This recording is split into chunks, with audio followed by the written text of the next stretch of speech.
Hey, Alberto.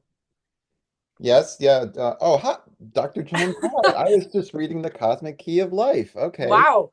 That's Y- there it is. Nice foiling. You are not going to believe what I just found. what is it? Today the moon is full at 22 Scorpio and change. Hmm. There's a book cover about it. Stop. That Sabian symbol is on the cover of this book. No kidding. Is that the legendary Robert Blaschke's book? It sure is. Oh, man, rest in peace, Robert Blaschke. Wow. That's So, this is the Sabian symbol that is where his sun is found at 22. And the symbol goes: a little white rabbit rests contentedly in his cage. Before the eyes, he metamorphoses into a fairy glade. That's Mark mystical. Jones. Dane Rudyard does it a little different, though. Dane Rudyard says a rabbit metamorphoses It's like into a nature spirit, a raising of animal drives to a higher level. So that's this lunation. This is the second edition of the book ooh, that's gorgeous. coming out. So I put the cover because you want to honor their lineage, but the cover's on the inside. Yeah, yeah. Interior cover. Yeah, right. So it's like, but yeah, can you believe it? There's a whole entire book cover of this lunation. That's amazing. That's amazing. Yeah.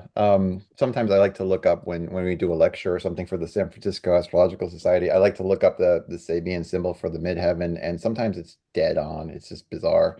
I love it. Um, okay, well that's really cool. I want to show you a little thing I got here. Uh, so I'm going to do the Ooh. normal thing and ask you to tell me what you think you see here. All right. So when I've seen little lists like this, it's usually been in the context of some kind of alchemical symbol system where you're looking at figures for antimony or sulfur, mercury, etc. But I'm guessing this is some kind of like taxonomy of the genesis of how we got to our planetary glyphs.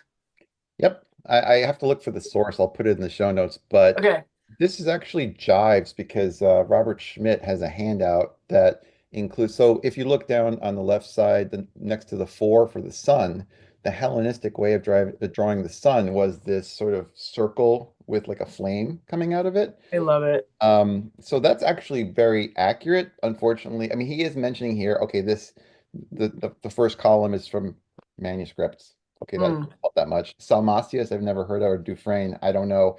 But you probably have seen a lot of varieties of astrological glyphs in your time, haven't you? Yeah. Yeah. Because you get the people who are very like, and the ones that are in Alan Oken's Complete Astrology, where he's going through the sort of theosophical genesis of these, where he's like Oh, the cross of matter and the crescent, and it looks a lot like what you see in the category of 10, where they're just overtly being like, this is a lunar crescent with the cross of matter for Jupiter anchoring it, so it's wealthy, and then Saturn's like the cross of matter burdening the spirit, yeah. or whatever They soul. call that folk mythology or folk etymology, where you retroactively you do the retcon, to Yeah. the mythology. I mean, if it works for people, that's fantastic. But seriously, Jupiter is a Z for Zeus, okay? And Saturn was a K for Kronos.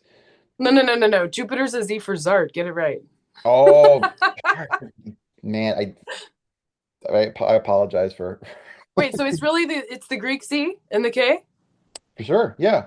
And actually, I think even the what do you call it? The signs, if you look at the surviving horoscopes, I believe they generally just wrote the names down. They didn't Oh, spend a lot of time. I think some of those sign glyphs became more of a later, I don't know yeah, exactly. I've heard that too. And they didn't have depictions of the chart. They just had sort of a list of data. Yeah, if you read even in the there's Babylonian horoscopes, which are kind of amazing to read because it's like, before dawn and 434 AD, this child was born and Zeus, well, not Zeus, but whatever, Shamash was here and blah, blah, blah.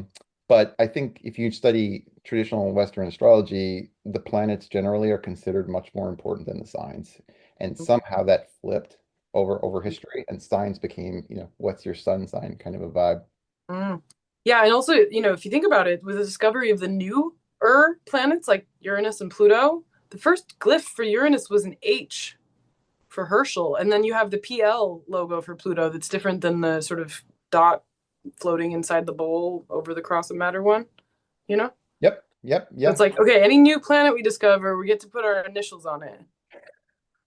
Right, which is actually perfectly in line with the tradition because I was reading about Herschel. So apparently Herschel and his sister would stay up all night carefully polishing these mirrors for their telescopes that they would crack or they would become warped if they didn't keep continuously doing this. And apparently she was the first woman scientist in Britain to be paid for being a woman scientist.